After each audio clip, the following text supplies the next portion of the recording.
अब तक हम पढ़ चुके हैं कि अपर्णा को एक राष्ट्रीयकृत बैंक में नौकरी मिली है और वह फूली नहीं समाती क्योंकि वह उसका सपना था। बचपन से ही क्या, जब वह स्कूल में पढ़ती थी वह यही सपना देखा करती थी कि वह बैंक में नौकरी करेगी।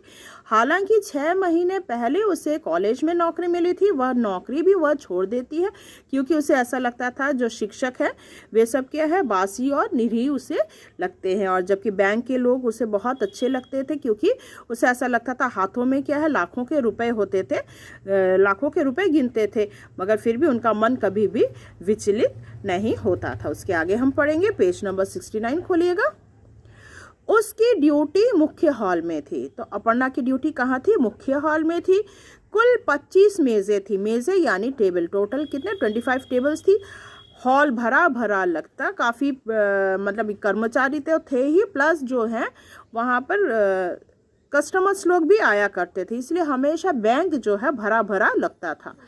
अपनी एक निश्चित जगह और अलग मेज देख अपर्णा को गर्व और संतोष हुआ। उसका खुद का भी टेबल था, उसे बहुत गर्व महसूस होता था। उसने घर जाकर माँ और पिताजी से कहा, जितनी बड़ी घर में चारपाई है उतनी बड़ी तो मेरी मेज है, वहाँ रोज लाखों रुपयों का टर्नओवर होता है। इतना बड़ा बैंक है। तो वह बहुत गर्व से फूली नहीं समाती थी कि इतनी बड़ी बैंक में वह काम करती है, वहाँ पे लाखों रुपए का क्या है, एवरी मतलब टर्नओवर होता है। तो वह हमेशा घर आकर क्या है, माता पिता के सामने अपने बैंक की काफ़ी तारीफ करती थी। वह कहती थी उसका जो मेज़ है, टेबल है, वह तो हमारे घर के चारपाई के समान बड़ा, मतलब काफ़ी तारीफ किया करती थी। माँ और पिताजी गौरवान्वित हुए। पिताजी माताजी वे भी बहुत खुश होते थे, बहुत गर्व महसूस करते थे, हाँ मेरी बेटी जो है इतने बड़े बैंक में काम करती है। हमारी बेटी ने अपनी लियाकत के बूते यह जगह पाई है। तो क्या है, अपने बलबूते मतलब मेहनत के द्वारा इस जगह वह आई है। हजारों ने इम्तिहान दिया। हजारों लोगों ने क्या है, एग्ज़ाम्स दिए। कई लोग एग्ज़ाम देते हैं पर कॉम्पिटिटिव एग्ज़ाम में, मगर सिलेक्शन तो बहुत कुछ लोगों का ही होता है, पर पास तो बिरले ही हुए। भगवान तुझे दिन रात तरक्की दे। तो क्या है, वह माता पिता हमेशा गर्व महसूस करते थे और कहते थे कि तेरी काफ़ी तरक्की हो। काम में मेहनत और एकाग्रता की ज़रूरत थी। दोनों गुण अपर्णा में थी। 2 बजे तक का समय तो पलक झपकते बीत जाता, पता नहीं 10 से मतलब ड्यूटी शुरू होता था, 2 कब बज जाता था, 10 से 2 तक तो बस लगातार काम करती रहती थी क्योंकि वह पब्लिक डीलिंग का समय होता। तो क्या है, 2 बजे तक जो है वह पब्लिक डीलिंग का, लोगों के साथ, पब्लिक के साथ डीलिंग चलता रहता था। उसके बाद शुरू होता असली काम। वहाँ 2 बजे तक तो क्या है, पब्लिक के साथ डीलिंग चलता था और 2 बजे के बाद क्या है, असली काम शुरू हो जाता था, मतलब पब्लिक के साथ कोई काम नहीं होता था।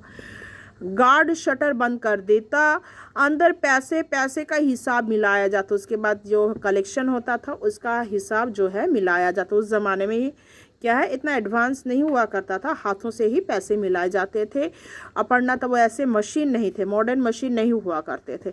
अपर्णा के लिए ये करिश्मे से कम नहीं था कि इतने काउंटरों पर, इतनी मेज़ों पर इतनी तरह से पैसे का लेन देन हो और अंत में हिसाब एक क्रॉसवर्ड पहेली की तरह फिट बैठ जाए। मतलब डिफरेंट काउंटर से पैसे इकट्ठे सब गिनना होता था, हिसाब किया जाता था और पैसे पूरा मिलता था।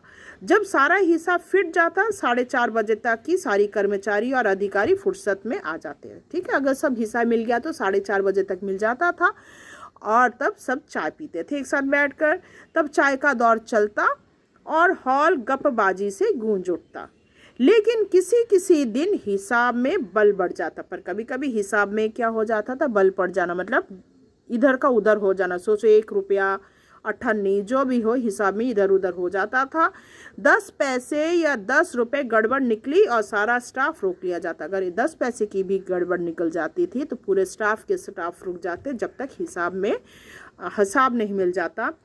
सभी कागजात नए सिरे से जांच जाते, फिर से जांच शुरू हो जाती थी। शुरुआत से लेज़र मिलाए जाते, पूरे नकदी गिनी जाती और चाहे शाम के 7 बजते, हिसाब साफ होने के बाद ही स्टाफ फारिग होता। तो 7 भी बज जाता था, हिसाब मिलाते मिलाते शाम के 7 बज जाते और जब हिसाब मिलता तभी क्या होता है, बाकी स्टाफ अपने घर जाते थे।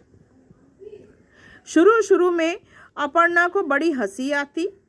अरे अगर 10 पैसे का हिसाब गड़बड़ है तो अपने पास से मिला दो, बस छुट्टी। क्या है, 10 पैसे के लिए 7 बजे तक रुकने का क्या है, अपने जेब से 10 पैसे दे दो, हिसाब में क्या प्रॉब्लम है।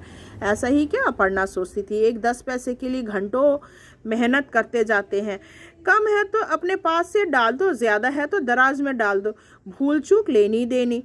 पर उसके सहयोगियों ने समझाया, पर उनके जो कलीग्स थे उन्होंने, सहयोगियों ने समझाया कि यह भूल चूक वाला मुहावरा बैंकिंग के किसी काम में नहीं। तो भूल चूक का जो मामला है वो बैंकिंग में काम नहीं आता, यह तो बैंकिंग के सिद्धांत का शत्रु है।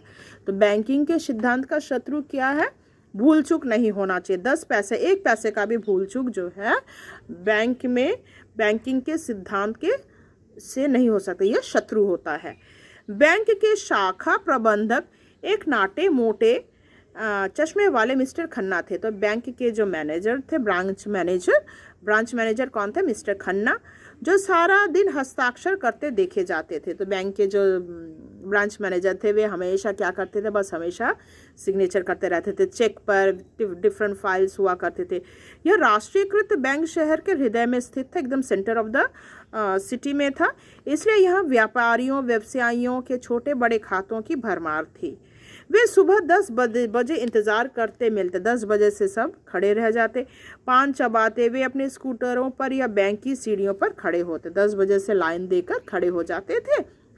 कुछ व्यापारियों फर्मों ने के मुनीम और अकाउंटेंट इस काम के लिए आते, लेकिन पुराने किस्म के लाला धोती कुर्ते में स्वयं आते। तो धोती कुर्ते में स्वयं आ जाते थे। कैसे, जो लाला लोग हुआ करते थे उन्हें देखकर यह अंदाज़ा लगाना मुश्किल था कि वे कितनी हैसियत के आदमी हैं। मतलब कपड़े से तो लगता ही नहीं था, लगता था कि एकदम गरीब है, मगर ऐसे क्या बताएं, मैले कुचैले कपड़े पहनकर आते थे और बैंक में आकर ऐसे गड्डी गड्डी नोट निकालते थे। तो उनकी हैसियत का पता ही नहीं चलता था। लेकिन लेज़र देखने पर पता चलता वे लाखों में चलते हैं। ठीक है, लाखों में चलते थे, मगर कपड़े तो ऐसे पहन के आते हैं कि क्या बताएं। सुबह सुबह अपनी घर को की सिली बनियान की चोर जेबों में नोटों का वक्षस्थल फुलाए जब वह जमा काउंटर पर खड़े होते, अपर्णा का मन होता उनसे कहे, सेठ जी थोड़ा सा पैसा खर्च कर कपड़े किसी पावर पैक्ड साबुन से धुलवा लीजिए। मतलब कपड़े इतने गंदे हुआ करते थे, लाखों रुपए जमा करने आते हैं मगर क्या है, कपड़े बहुत ही गंदे हुआ करते थे। सारे बैंक में पसीने की गंध उड़ रही है, कपड़ों में पूरे पसीने की बदबू आ जाती थी। पर प्रकट में वह यूं ही सिर नीचा की अपना काम करती रहती, क्योंकि ऐसा तो पब्लिक को नहीं बोला जा सकता। वह मन ही मन सोचती थी, पर मुंह नीचे किया, सिर नीचे किया अपना काम करती ही रहती थी। अपर्णा को अपने सहयोगियों पर और खुद अपने पर हैरानी होती। पैसा एक अमानत की तरह वो उन सबके हाथों से गुजरता, सबके हाथों से क्या है, लोगों के हाथों से वह पैसा गुजरता है। इसका बैंक के अधिकारी से उस बैंक के अधिकारी तक इस प्रकार पैसा जो है गुजरता रहता।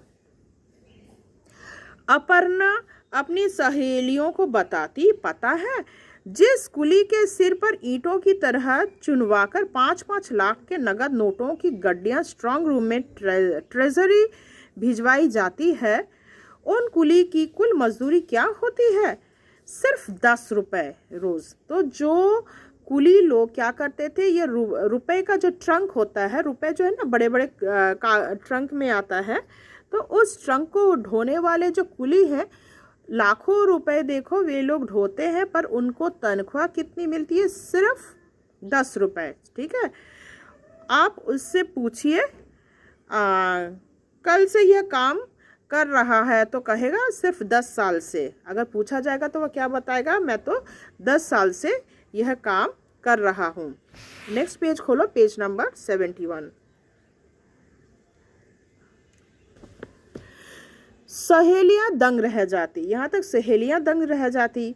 भाई इतनी मेहनत करती है, कमाल है, 10 साल में क्या एक भी बार उसकी नीयत खराब नहीं हुआ। इतने मतलब 10 सालों से कूली का काम कर रहा है, 10 रुपए मिल रहा है, लाखों रुपए सिर से मतलब क्या सिर में वह ट्रंक उठा रहा है, बैंक में ला रहा है, तो क्या उसके नियत में मन में एक बार भी नहीं आता कि भाई एक ट्रंक लेकर भाग जाऊं, चोरी कर लूं तो मेरा जिंदगी मालामाल हो जाए क्या, और उसके मन में एक बार भी नहीं आता। हम होते तो नोट लेकर भाग जाते। तो सहेलियां बोलती कि हम लोग होते तो क्या करते, नोट लेकर भाग जाते। अपर्णा सिर हिलाती, तुम भी ऐसा ना करती। तो अपर्णा तब क्या कहती, यह मुंह में आप बोल रही हो, मगर अगर तुम इसमें कार्यरत होते, बैंक में करते, दायित्व वाला काम करते, तो तुम भी ऐसा कार्य नहीं कर सकती, तुम भी ऐसा ना करती। जब सिर पर जिम्मेदारी पड़ती है तो ईश्वर अपने आप शक्ति देती है। तो क्या, जब सिर पर जिम्मेदारी पड़ता है, जब रिस्पॉन्सिबिलिटी आता है, तब वह कभी भी चोरी का काम नहीं कर सकता। तुम तो ऐसे बोल रही हो जैसे किसी यूटोपिया में पहुंच गई हो। तो इस प्रकार की जो बातें तुम बोल रही हो कि तुम चोरी कर सकती थी, अगर तुम इस जगह होती तो क्या करते, मैं वह रुपए चोरी कर लेती, पर ऐसा नहीं होता, क्योंकि अगर जब किसी के सिर पर जिम्मेदारी आ जाती है तब वह कभी भी चोरी नहीं करता, क्योंकि उसे ऐसा लगता है चोरी करना अपराध है और ज़िंदगी में वह तब चोरी नहीं करेगा। तो आशा करते हैं यहाँ तक आपको समझ में आया होगा। बाकी पार्ट में आपको पार्ट 3 में समझाऊंगी। धन्यवाद।